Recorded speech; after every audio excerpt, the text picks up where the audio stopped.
Hello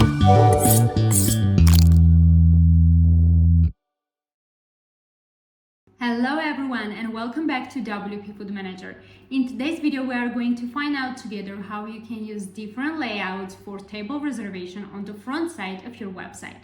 So guys, if you're interested, let's get started. So guys, for that we need to go to restaurant dashboard on the front side, and here we have table layout. So these are my table layout. I'm going to edit one of my layouts.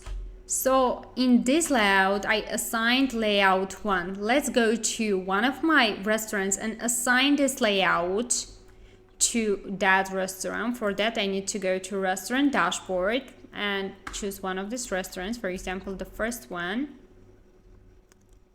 And here, guys, we have table layout. So if you remember, it was dinner. I'm going to choose that. And let's click on Save Changes and view to see how it looks like. At the bottom we have this kind of reservation form. So this is the first layout. Now I'm going to change the layout of this reservation form. For that I will go to restaurant dashboard again, to table layouts, and again I'm going to this dinner one and click on edit. So here is it. I'm going to choose layout 2. Now let's click on Save Changes. Okay. Let's go to restaurant dashboard again and assign to the same restaurant the same layout. It was MasterChef. So it is assigned. I have changed everything.